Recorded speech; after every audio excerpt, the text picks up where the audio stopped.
యువ శాసనసభ్యులు మా హ్యాట్రిక్ ఎమ్మెల్యే తమ్ముడు వివేక్ గౌడ్ గారికి, గౌరవ ప్రతిపక్ష నాయకులు శాసన మండలి సభ్యులు పెద్దలు సిరికొండ మన్సూరాచారి గారికి, మాజీ మంత్రివర్యులు సోదరిమణి సబితా ఇంద్రారెడ్డి గారు, సునీత లక్ష్మారెడ్డి గారు, పువ్వాడ అజయ్ గారు, గౌరవనీయులు మల్లారెడ్డి గారు, అదేవిధంగా గౌరవ శాసనసభ్యులు మాణిక్రావు గారు, చింతా ప్రభాకర్ గారు, కాలేరు వెంకటేష్ గారు, లక్ష్మారెడ్డి గారు, ముఠా గోపాల్ గారు, మా పార్లమెంట్ సభ్యులు గౌరవనీయులు రవిచంద్ర గారు, గౌరవనీయులు వినోదన్న గారు, పొన్నా లక్ష్మయ్య గారు, దేవి ప్రసాద్ అన్న గారు, ఆర్ఎస్ ప్రవీణ్ కుమార్ గారు, సలీం గారు, మా వేదిక మీద ఉన్న మా రవీంద్రరావు శాసన మండలి సభ్యులు పెద్దలు, ఇంకా వేదిక మీద ఉన్న మా శాసన మండలి సభ్యురాలు సోదరిమణి వాణిదేవక్క గారు, గణేష్ గారు, యాదవ్ రెడ్డి గారు, దాసోజు శ్రవణ్ గారు, గౌరవ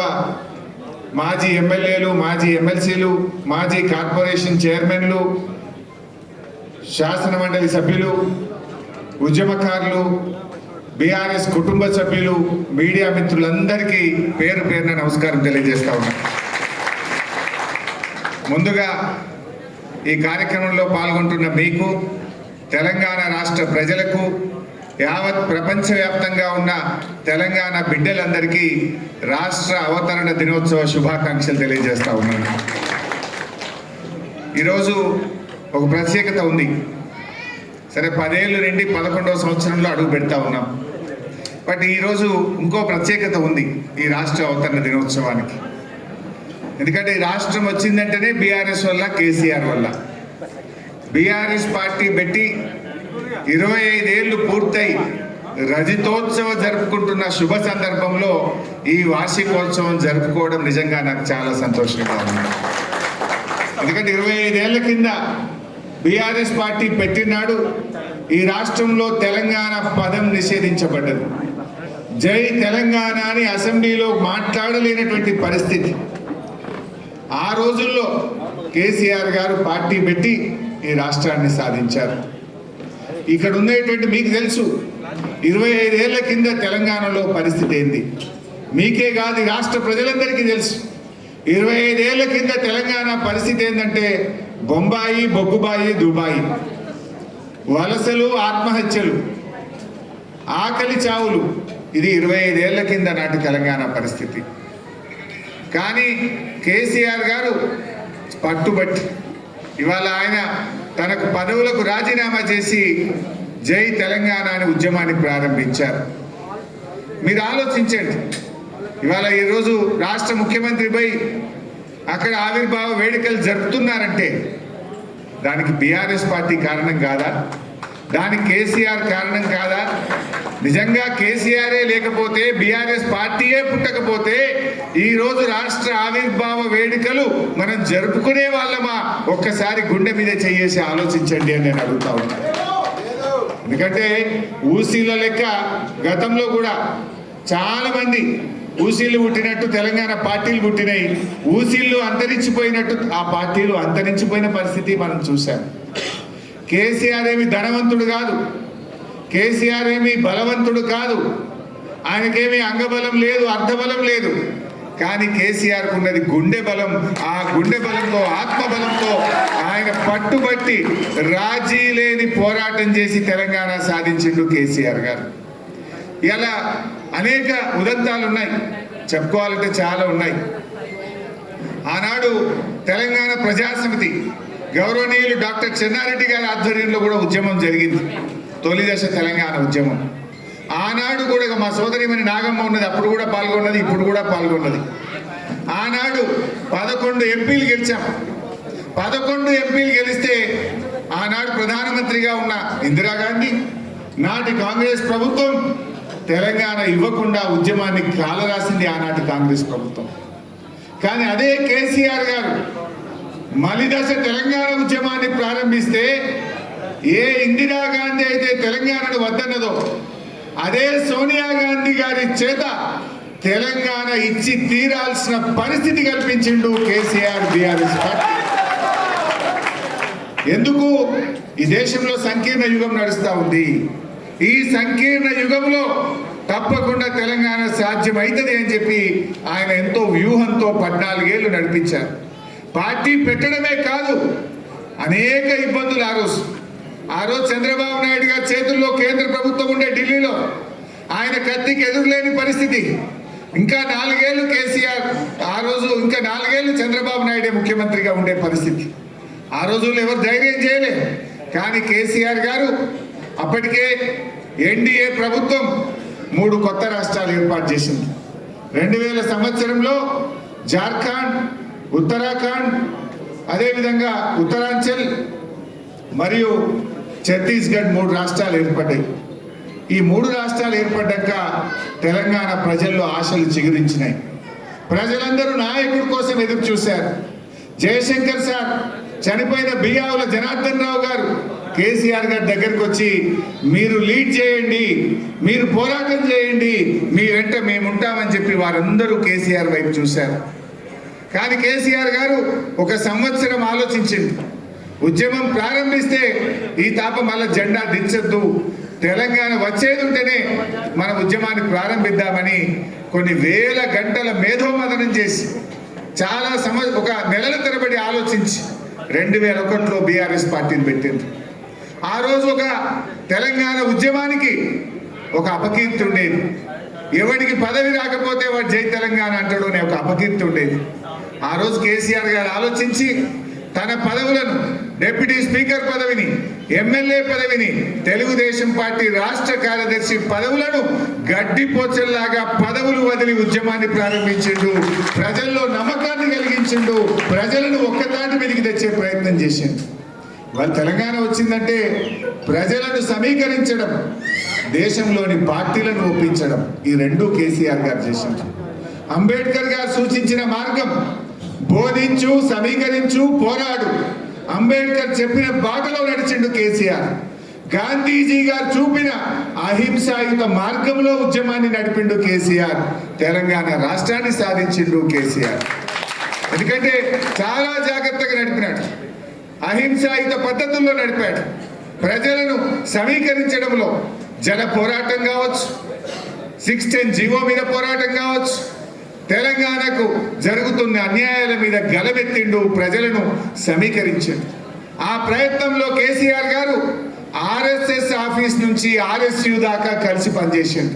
అవి భిన్న ధృవాలు. ఢిల్లీలో ఆర్ఎస్ఎస్ ఆఫీస్కు పోయి వాళ్ళను కలిసి తెలంగాణ ఎందుకు కావాలో వివరించి నేల మీద కూర్చొని అన్నం తిని తన ఇస్తరాకును తనే తీసుకుపోయి అందులో వేసి వచ్చింది. అంటే ఎందుకు చెప్తున్నా అంటే ఆర్ఎస్ఎస్ నుంచి ఆర్ఎస్యు దాకా ఆయన చేసిన ప్రయత్నం. వినోదన్న గారు ఆ రోజు ఎంపీగా కేసీఆర్ గారితో పాటు ఉండేవారు. దేశంలో 33 రాజకీయ పార్టీలను ఒప్పించి లేఖలు తెచ్చి ఆనాటి యూపీఏ ప్రభుత్వం ముందు పెట్టి తెలంగాణ ఇస్తరా ఇవ్వరా అని ఒత్తిడి పెంచిన నాయకుడు కేసీఆర్. ఇవాళ చాలా మంది మాట్లాడుతున్నారు, అసలు త్యాగాలకు మారు పేరు కేసీఆర్. 3 సార్లు ఎంపీగా రాజీనామా చేసినాడు, ఒకసారి ఎమ్మెల్యేగా రాజీనామా చేసినాడు, కేంద్ర మంత్రిగా రాజీనామా చేసినాడు, ఎమ్మెల్యేగా రాజీనామా చేసినాడు.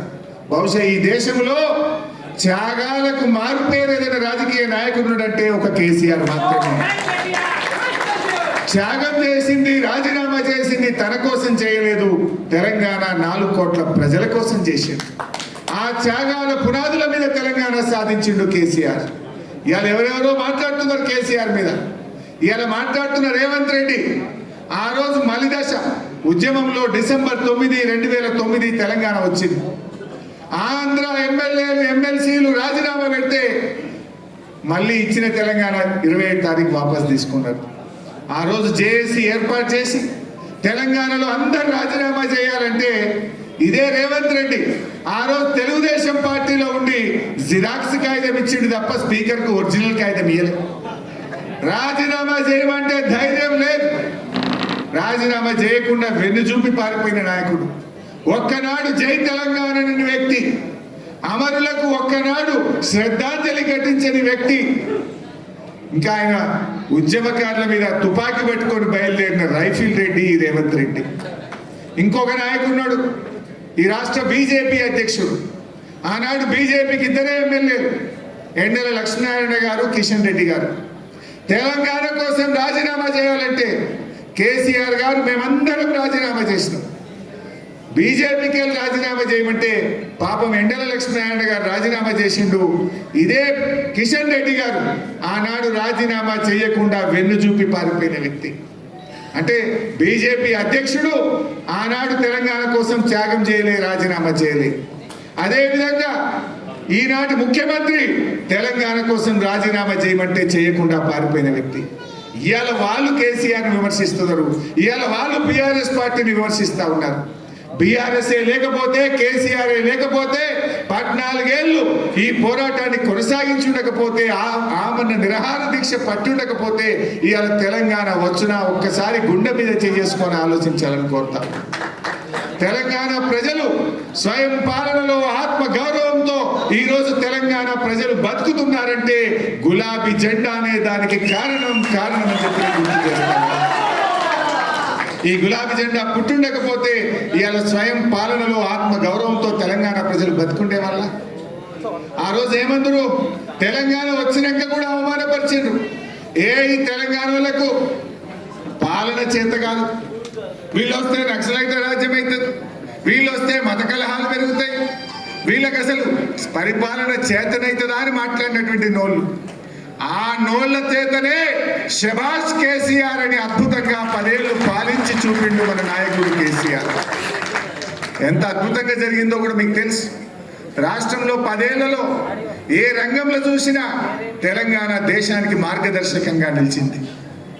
ఆనాడు కేసీఆర్ అభివృద్ధిలో ఈ రాష్ట్రాన్ని అగ్రగామిగా నిలిపితే ఈనాడు రేవంత్ రెడ్డి అబద్ధాలలో అగ్రగామిగా ఈ రాష్ట్రాన్ని నిలుపుతా ఉన్నాడు.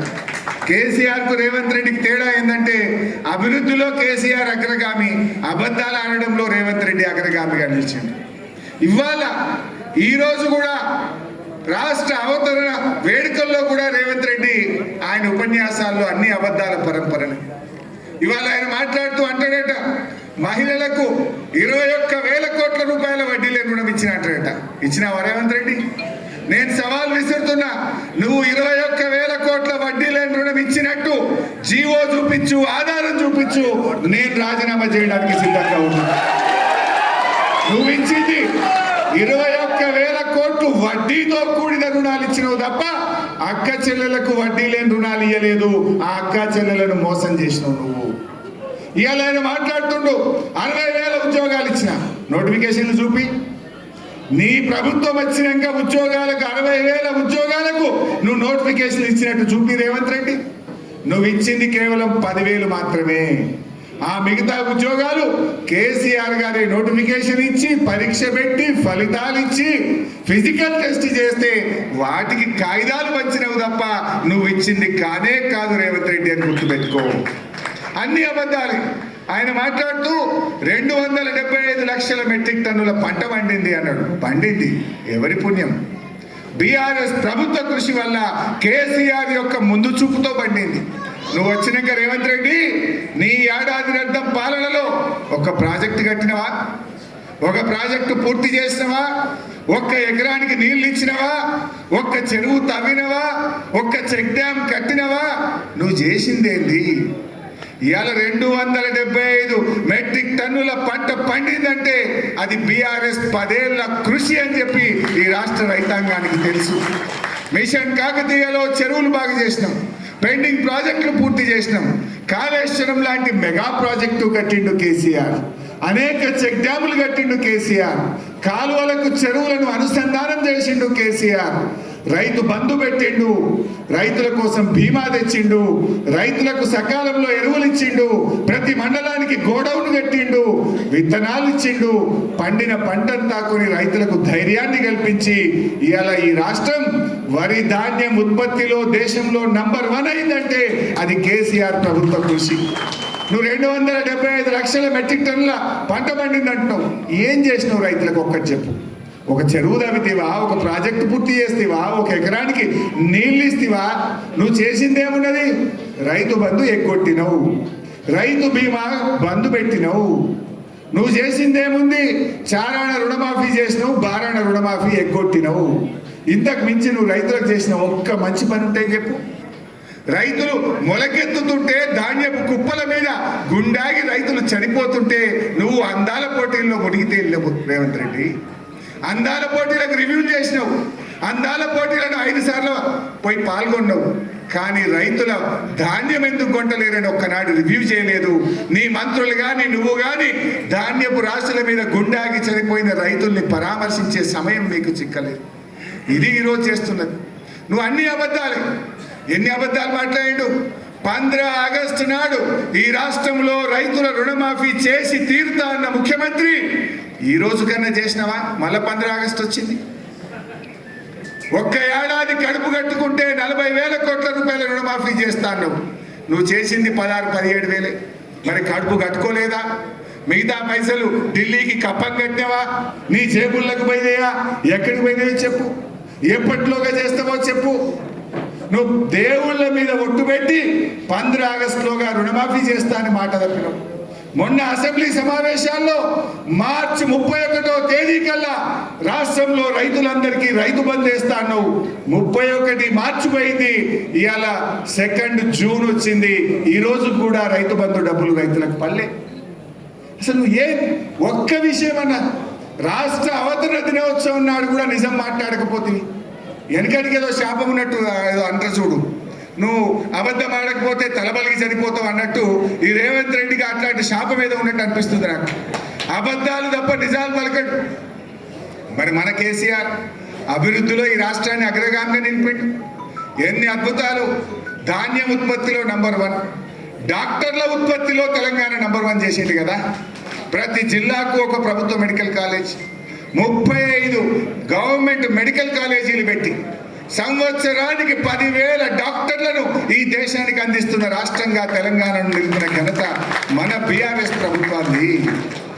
తలసరి ఆదాయంలో తెలంగాణ నంబర్ 1, విద్యుత్ వినియోగంలో తెలంగాణ నంబర్ 1, మరి జిఎస్డిపి పెరుగుదలలో తెలంగాణ నంబర్ 1, రాష్ట్ర సొంత ఆదాయ వనరుల వృద్ధిలో తెలంగాణ నంబర్ 1, గొర్రెల మాంసం ఉత్పత్తిలో తెలంగాణ నంబర్ 1, చేపల ఉత్పత్తిలో తెలంగాణ నంబర్ 1, చెట్ల పెంపకంలో తెలంగాణ నంబర్ 1. ఇట్లా కేసీఆర్ అభివృద్ధిలో తెలంగాణ నగరంగామిగా నిలిపి. రేవంత్ రెడ్డి నువ్వు ఎన్ని అబద్ధాలు ఆడుతీవి? 6 గ్యారెంటీలు అంటివి, బాండ్ పేపర్లు ఇస్తేవి, మొదటి సంతకం రుణమాఫీ మీదనే అంటివి. నీ అబద్ధాలకు హద్దు పద్దు ఉన్నదా? అధికారంలో రాకముందు అబద్ధాలే, అధికారంలో వచ్చిన తర్వాత కూడా అబద్ధాలు. కానీ కేసీఆర్ ఒక్కటే చెప్తుంటాడు, మనం అధికారంలో ఉన్న ప్రతిపక్షంలో ఉన్న మన ఆలోచన అంతా తెలంగాణ కోసం కావాలి, తెలంగాణ ప్రజల కోసమే పనిచేయాలని చెప్పి ఇవాళ కేసీఆర్ ఆలోచనలో పనిచేస్తున్న పార్టీ బీఆర్ఎస్ పార్టీ. ఇవాళ ప్రతిపక్షంలో ఉన్న మనం ఎక్కడ ఆగుతలేం కదా. ఈ ప్రభుత్వం మెడలు వంచి ఆ 16-17 వేల కోట్ల రుణమాఫీ అయిందంటే బీఆర్ఎస్ పోరాటం వల్ల అవుతా ఉంది. ప్రతి అడుగడుగున ఈ ప్రభుత్వం తప్పిదాల మీద మూసి బాధితుల్ని కాపాడింది ఎవరు? BRS party. నువ్వు హైడ్రా పెట్టి పేదల ఇండ్లు కూలిస్తే ఆ పేదలకు అండగా నిలబడ్డది ఎవరు? BRS party. ఇవాళ నువ్వు చేసే అరాచకాలు ప్రతి విషయంలో కూడా బీఆర్ఎస్ ఇవాళ తెలంగాణ ప్రజలకు ఒక శ్రీరామ రక్షలాగా, ఒక కవచం లాగా నిలబడతా ఉంది. నువ్వు ఏం చేసినావు రేవంత్ రెడ్డి? 18 నెలలు అయింది, ఒక్క మంచి పని ఉన్నదా? కేసీఆర్ కిట్టు బంధు పెట్టినావు, రైతు బంధు పెట్టినావు, ఇవాళ బతుకమ్మ చీరలు బంధు పెట్టినావు, విద్యార్థులకు ఫీజు రియంబర్స్మెంట్ బంధు పెట్టినావు. ఉన్న పథకాలు బంద్ చేయడం తప్ప నువ్వు చేసిన మంచి పని ఉందా? చేసిండు రేవంత్ రెడ్డి. ఏమైనా చేసిండు అంటే బీఆర్ఎస్ ప్రభుత్వంలో మంచి పనులు ఏవైతే జరిగినాయో వాటి మీద కమిషన్లు మాత్రం వేసిండు. ఇలా రాష్ట్రం వచ్చిన 6 నెలల్లోనే 24 గంటల నాణ్యమైన కరెంట్ ఇచ్చిండు కేసీఆర్. పరిశ్రమలకు, రైతులకు, గృహాలకు కరెంట్ ఇస్తే ఆ కరెంటు మీద నీళ్ళు రాలేదంటాడు.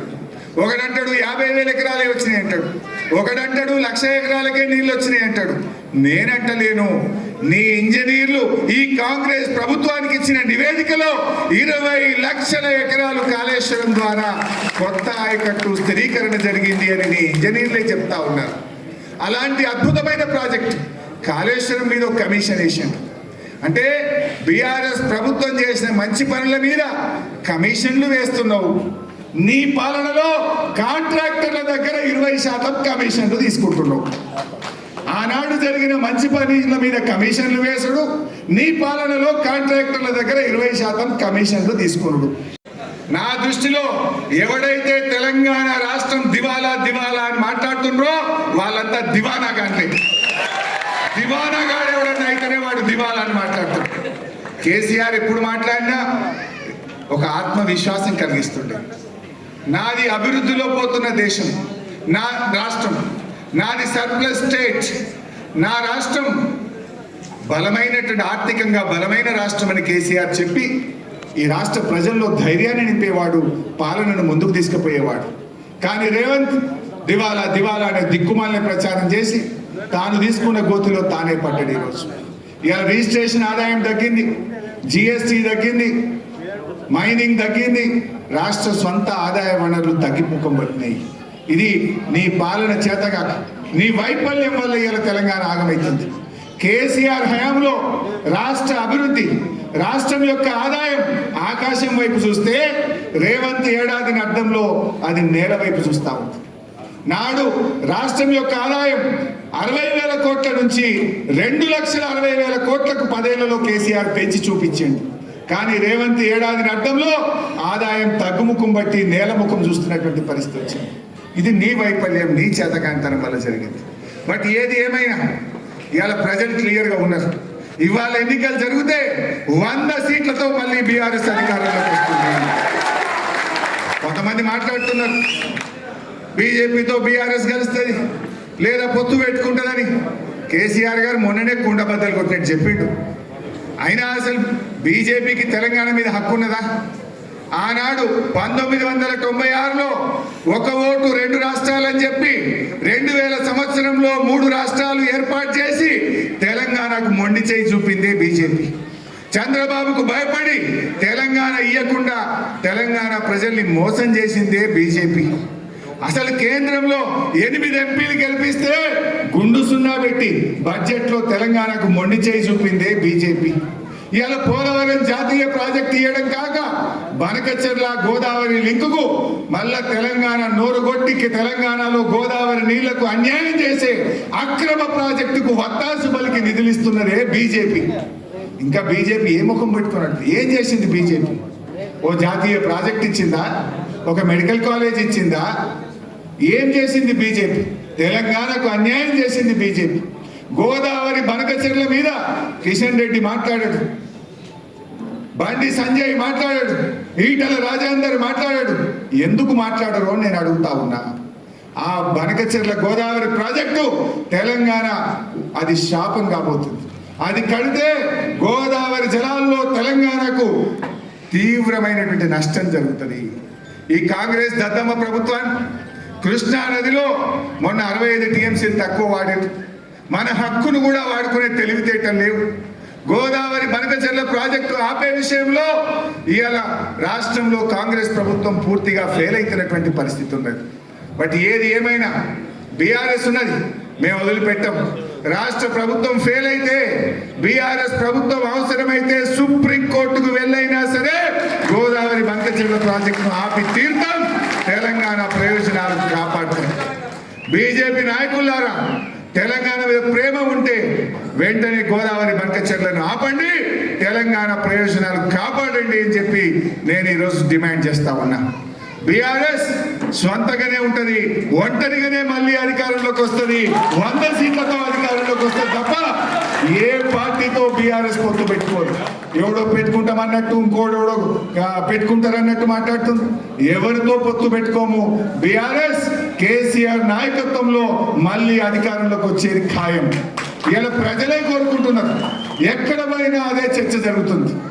ఏదో 4 ఎక్కువ వస్తాయి అనుకుని ఓటేసినాం బిడ్డ, 4 ఎక్కువ వస్తాయి అనుకున్నాం కానీ గిట్ల అవుతుంది అనుకోలేదు అని ఎవరిని మాట్లాడించినా చెప్తా ఉన్నారు. ఏం చెప్పిండు వాళ్ళు ఆ రోజు? అరే 2,000 పెన్షన్ ఇచ్చిండు కేసీఆర్, మేము 4,000 ఇస్తాం. 10,000 రైతు బంధు ఇచ్చిండు, మేము 15,000 ఇస్తాం. ఉద్యోగస్తులకు రాగానే 4 డిఏలు ఇస్తాం, పాత బకాయిలు ఇస్తాం, బెస్ట్ పిఆర్సీ ఇస్తాం అన్నారు. ఇప్పుడు మాట్లాడితే నన్ను గోసుక తింటావా అంటున్నా. ఏం మాట్లాడుతున్నావు నువ్వు? మరి వీళ్ళకేమో పైసలు లేవంటావు. నీకు అందాల పొట్టులకు పైసలు ఎడికెళ్ళి వచ్చినాయి? నీ భూముల కాడికి 4,000 కోట్లతో 6 లైన్ రోడ్డుకు డబ్బులు ఎడికెళ్ళి వచ్చినాయి? 1,000 కోట్ల రూపాయలతో టెండర్లు ఎడికెళ్ళి పిలుస్తున్నావు. రుణమాఫీ చేయమంటే పైసలు లేవంటావు. రైతు బంధు ఇవ్వమంటే పైసలు లేవంటావు. ఉద్యోగులకు డిఏలు ఇవ్వమంటే పైసలు లేవంటావు. కానీ బడా బడా కాంట్రాక్టర్లకు 12,000 కోట్ల బిల్లులు ఇవ్వడానికి పైసలు ఎడికెళ్ళి వచ్చినాయి. బడా బడా ప్రాజెక్టులు పిలవడానికి, టెండర్లు పిలవడానికి పైసలు ఎక్కడి నుంచి వస్తున్నాయి? ఇవాళ 200 కోట్లకు ఒక స్కూల్ అన్నావు. ముందు 80 కోట్లు అన్నావు, తర్వాత 120 కోట్లు అన్నావు, ఇప్పుడు 200 కోట్లకు ఒక స్కూల్ అని. ఆ స్కూల్కి ఇంకా పునాది కూడా కావాలి. 80 కోట్లకే 200 కోట్లు చేసిన దాన్ని. అంటే అదొక 5-6 వేల కోట్ల స్కామ్ అవుతున్నది. ఇవాళ వాటికి మాత్రం పైసలు వస్తున్నాయి. అంటే ఆయన ఎట్లా మాట్లాడతాడంటే తనకు అవసరం ఉంటేనేమో, తనకు జేబులు నింపే పని అయితేనేమో పైసలు రెడీ. ప్రజలకు ఇచ్చేదో, రైతులకు ఇచ్చేదో, మా ఎస్సీలకో, మా బీసీలకో, మా ఎస్టీలకో ఓవర్సీస్ స్కాలర్షిప్ ఇవ్వాలి, ఫీజు రియంబర్స్మెంట్ ఇవ్వాలంటే మాత్రం పైసలు లేవంటాడు. నువ్వు ఏడాది అర్థమైంది. ఎస్సీ, ఎస్టీ, బీసీ పిల్లలకు ₹1 ఫీజు రియంబర్స్మెంట్ ఇచ్చినవా రేవంత్ రెడ్డి అని నేను అడుగుతా ఉన్నా. కాలేజీలు కోట్లకు పోతున్న పరిస్థితి, పిల్లల చదువులు ఆగిపోతున్న పరిస్థితి. ఎస్సీ, ఎస్టీ, బీసీల మీద ఉన్న ప్రేమ ఇదేనా అని అడుగుతా ఉన్నా. బట్టి విక్రమార్క ఉప ముఖ్యమంత్రిగా ఉన్న మీరు ఈ ఎస్సీ, ఎస్టీ, బీసీల మీద మీకు ప్రేమ లేదా? మాటల్లో కోటలు దాటుతున్నాయి. ఎస్సీలు, బీసీల మీద ప్రేమ ఒలకపోస్తున్నారు. కానీ ఆ పిల్లల చదువులు ఆగిపోతుంటే ఏడాది అర్థం నుంచి ₹1 ఫీజు రియంబర్స్మెంట్ ఇవ్వకుండా ఈ అన్యాయం చేస్తుంటే మీకు కనబట్టలేదా అని చెప్పి నేను ఈరోజు అడుగుతా ఉన్నా. మనందరం బీఆర్ఎస్ కార్యకర్తలం, బీఆర్ఎస్ కుటుంబ సభ్యులం ఇవాళ చాలా ఇబ్బంది పెడుతున్నారు మన మీద. నిన్న కూడా గౌతమ్ను తీసుకుపోయి అరెస్ట్ చేసి రాత్రంతా పోలీస్ స్టేషన్లో పెడితే బీఆర్ఎస్ లీగల్ సెల్ అద్భుతంగా పోరాడి గౌతమ్ను బయటకు తీసుకొచ్చింది. మన బీఆర్ఎస్ లీగల్ సెల్ ఒక ధైర్యాన్ని ఇచ్చి ముఖ్యంగా సోషల్ మీడియా యాక్టివిస్టులకు, విద్యార్థి ఉద్యమకారులకు, బీఆర్ఎస్ కార్యకర్తలకు మన లీగల్ సెల్ ఎంతో అండగా తెలంగాణ భవన్ నుంచి రాత్రి భవన్లు కృషి చేస్తుంది. ఇవాళ ఇప్పటికే కేటీఆర్ గారు కూడా చెప్పి ఉన్నారు, ఎవడెవడైతే అధికారులు ఇవాళ ఎక్సెస్గా ప్రవర్తిస్తున్నారో మనం కూడా తప్పకుండా రెడ్ బుక్లో రాసి పెట్టండి, వాళ్ళకు తగిన గుణపాఠం చెప్తాం. అనవసరంగా అన్యాయంగా మా బీఆర్ఎస్ కార్యకర్తల్ని వేధించిన, అక్రమ కేసులు పెట్టిన దానికి తగిన మూల్యం చెల్లించుకోక తప్పదు. కొందరు అధికారులు అత్యుత్సాహం ప్రదర్శిస్తున్నారు. అతిగా ఉన్నాయి లేని పెట్టి కేసులు పెట్టి ఇవాళ ప్రభుత్వంతో మమ్మల్ని ఇబ్బంది పెట్టే ప్రయత్నం చేస్తున్నారు. తెలుసు మాకు ఏ అధికారి ఎక్సెస్ చేస్తుండో, ఎవరెవరు ఏం చేస్తున్నారో అన్నీ తెలుసు మాకు. అన్నీ కూడా గమనిస్తున్నాం జాగ్రత్తగా. బిడ్డ జాగ్రత్తగా ఉండాలని చెప్పి నేను అధికారులందరినీ కూడా హెచ్చరిస్తా ఉన్నా. పోలీసు అధికారులే కాదు, ఇతర అధికారులు కూడా ఉద్దేశపూర్వకంగా వివిధ సందర్భాల్లో మా కోఆపరేటివ్ చైర్మన్లను, మా సర్పంచ్లను, మా ఎంపీటీసీలను, మా జడ్పీ చైర్మన్ల మీదనో ఎంక్వైరీలు వేసుకుంటా, కమిషన్లు వేసుకుంటా ఇబ్బంది పెట్టే ప్రయత్నం చేస్తున్నారు. విజిలెన్స్ ఎంక్వైరీ, ఈ ఎంక్వైరీ, ఆ ఎంక్వైరీ అని మా సర్పంచ్ల బిల్లులు ఇస్తారు. ఇప్పటికి కూడా 2 ఏళ్ల నుంచి, ఏడాది అర్థం నుంచి కూడా లోకల్ బాడీ బిల్లులు ఇస్తలేరు. అసలు ఈ గవర్నమెంట్ వచ్చినాక 12,000 కోట్ల రూపాయల బిల్లులు కేవలం 4 బడా కాంట్రాక్టర్లకు ఇచ్చింది. 4కే 1,200 ఇస్తే చిన్నోళ్ళందరూ అయిపోతారు ఈ రాష్ట్రంలో. 1,200 ఇవ్వడానికేమో డబ్బులు లేవంటాడు. 12,000 కోట్లు మాత్రం 4 బడా కాంట్రాక్టర్లకు కట్టబెట్టి ఇవాళ పేదల ఉసురు పోసుకునే ప్రయత్నం చేస్తూ ఉన్నారు. ఇవాళ రేవంత్ రెడ్డి అందాల పోటీ ఇవాళ మళ్ళీ మాట్లాడి ఒలింపిక్స్ పెడతాను. నువ్వు ఒక అందాల పోటీలు పెట్టడమే నీకు శాత కాదు. పరువు తీసినావు ఈ రాష్ట్రాన్ని పరువు తీసినావు. ఇలా మీడియాలో వార్తలు వస్తున్నాయి. నీకు సన్నిహితంగా ఉండే ఒక ఎంపీ, నీకు సన్నిహితంగా ఉండే ఒక కార్పొరేషన్ చైర్మన్, నీకు దగ్గరగా ఉండే ఒక ఐఏఎస్ అధికారే ఆ మిస్ ఇంగ్లాండ్ పట్ల అనుచితంగా ప్రవర్తించారని వార్తలు వస్తూ ఉన్నాయి. నీకు చిత్తశుద్ధి ఉంటే ఆ సీసీ ఫుటేజ్ బయట పెట్టు. నీకు చిత్తశుద్ధి ఉంటే వాళ్ళను కాంగ్రెస్ పార్టీ నుంచి సస్పెండ్ చేసి తక్షణమే వాళ్ళ మీద కేసులు నమోదు చేయి. ఈ రాష్ట్ర గౌరవాన్ని నిలబెట్టు. కేసీఆర్ తెలంగాణ గౌరవాన్ని ప్రపంచ పటంలో నిలబెడితే నువ్వు ఈ తెలంగాణ గౌరవాన్ని ప్రపంచం ముందు తల దించుకునే విధంగా చేసినావు. ఇవాళ తల వంపులు తెచ్చినావు ఈ రాష్ట్రానికి. ఇంకేంటంటే ఒలింపిక్ గేమ్స్ పెడతా అంటాడు. ఏం మాట్లాడుతున్నావు? ఇవాళ ఇప్పటికైనా సోయి తెచ్చుకో. మాకేమీ నిన్న కేసీఆర్ గారు చాలా స్పష్టంగా చెప్పింది వరంగల్లో, నిన్నేదో అర్జెంటుగా దించాలనో మేమేదో గద్దెనెక్కాలనే ఆలోచన లేము అని కొండ బద్దలు కొట్టినంత స్పష్టంగా కేసీఆర్ గారు చెప్పారు. ఇంకా 3 ఏళ్ళు టైం ఉంది, ఇప్పటికైనా మారు, కమిషన్లు బంద్ చేయి, ప్రజలకు అందుబాటులో ఉండు. ఈ పుణ్యాత్ముడు సెక్రటరీ పోతలేడు, అయితే ఆ జూబ్లీ హిల్స్ ప్యాలెస్లో కూర్చుంటుండు, లేకపోతే ఈ పోలీస్ కమాండ్ కంట్రోల్ రూమ్లో కూర్చుంటుండు. సెక్రటరీకి ఎందుకు పోతలేవు? పక్కన అంబేద్కర్ చూడడానికి నీకు ఇబ్బంది అవుతుందా? అంబేద్కర్ పేరు మీద సెక్రటరీ పెట్టినందుకు నీకు ఇబ్బంది అవుతుందా? ఎందుకు పోతలేవు సెక్రటరీ కొని నేను అడుగుతా ఉన్నా. ఇవాళ నువ్వు కేసీఆర్ ఆనవాళ్ళు తీసేస్తా అంటే ఏం తీసినావు నువ్వు? ఇలా ప్రపంచ అందాల పోటీలు నిర్వహిస్తే ఏం చూపించినావు? వాళ్ళకు సెక్రటరేట్ చూపించినావు, యాదాద్రి దేవాలయం చూపించినావు, పోలీస్ కమాండ్ కంట్రోల్ రూమ్ చూపించినావు, బుద్ధ భవన్ చూపించినావు. ఏం చూపించినావు నువ్వు? కేసీఆర్ ఆనవాళ్ళను నువ్వు కాదు, నీ తాత జేజమ్మలు వచ్చిన రేవంత్ రెడ్డి తొలగించలేదు. ఈ భూమి ఉన్నంత కాలం, తెలంగాణ రాష్ట్రం ఉన్నంత కాలం కేసీఆర్ పేరుంటది, బీఆర్ఎస్ పార్టీ ఉంటది అని చెప్పి నేను మనం చేస్తా ఉన్నా. ఎవడోడు ఏదో మాట్లాడచ్చు, ఎవరు ఇవన్నీ చెరిపేస్తే జరిగే ఇవి సత్యాలు, చరిత్ర పుటల్లో నిలిచిపోయే అంశాలు. ఇవి ఏ ఒక్కరు తీసేటి కావు. ఎన్నో గొప్ప కార్యక్రమాలు జరిగినాయి. ఇప్పటికైనా 3 ఏళ్ళు నిజాయితీగా పాలించు, ప్రజా సమస్యలు పట్టించుకో, ప్రజల పక్షాన నిలబడు, చరిత్ర పుటల్లో ఒక చరిత్రహీనుడుగా మిగిలిపోకు. ఇప్పటికైతే నువ్వు తెలంగాణ ద్రోహివే, అదైతే నీకు జీవితంలో పోదు. ఎందుకంటే నువ్వు ఎన్నడూ జై తెలంగాణ అనలే, ఎన్నడూ అమరులకు శ్రద్ధాంజలి ఘటించలే, ఎన్నడూ ఉద్యమంలో పాల్గొనలే, ఎన్నడూ తెలంగాణ కోసం రాజీనామా చేయలే, ఎన్నడూ నువ్వు తెలంగాణ కోసం మాట్లాడలే. నువ్వు ఉల్టా ఉద్యమకారుల మీద తుపాకీ గురిపెట్టిన తెలంగాణ ద్రోహివి. అది మాత్రం నువ్వు చెరిపేసుకోలేవు. తెలంగాణ ద్రోహిలో లిస్టులో రేవంత్ రెడ్డి పేరు కూడా ఉంటుంది గ్యారంటీగా. కానీ చరిత్రహీనుడిగా మిగులుతావు. ముఖ్యమంత్రిగా ఈ రాష్ట్రానికి అన్యాయం చెయ్యకు, రాష్ట్ర ప్రజలు తలదించుకునే విధంగా చెయ్యకు. అందాల పోటీల నిర్వహణలో రాష్ట్రానికి పరువు తీసినవు. పక్క రాష్ట్రం కృష్ణా నదిలో అధిక నీళ్లు వాడితే ఆపలేక నువ్వు మరి నీ గురువుకు దాసోహమైనవు. ఇప్పుడు గోదావరి మీద బనకచెర్ల ప్రాజెక్టు కడితే మళ్ళొక్కసారి తెలంగాణకు అన్యాయం జరగబోతా ఉంది. పోరాడతావా? పోరాడు. అఖిలపక్ష సమావేశం పెట్టు, అసెంబ్లీ సమావేశాల్ని వెంటనే పెట్టి దాని మీద చర్చ పెట్టు, ఢిల్లీకి ప్రధానమంత్రి దగ్గర పోదాం, పోరాటం చేద్దాం. అవసరమైతే ఢిల్లీలో ధర్నా చేయడానికైనా నీ వెంట రావడానికి బీఆర్ఎస్ పార్టీ సిద్ధం. నువ్వు ధైర్యంగా ఉన్నావా? నిజాయితీగా ఉన్నావా? రాష్ట్ర ప్రయోజనాలు కాపాడవా? ఈ ప్రజలు గమనిస్తా ఉన్నారు. నువ్వు చేయకపోయినా బీఆర్ఎస్ పోరాడుతుంది. మాకు బాధ్యత ఉంది. చావు నోట్లో తలబెట్టి తెలంగాణ తెచ్చిన కేసీఆర్ నిర్మించిన పార్టీ ఇది. ఇక్కడ ఉన్న బిడ్డలు తెలంగాణ ఉద్యమకారులు, తెలంగాణ కోసం జైళ్లలో ఉండి తెలంగాణ సాధించిన బిడ్డలు ఈ పార్టీలో ఉన్నారు. అందువల్ల మేము ఏ పోరాటానికైనా సిద్ధపడతాం.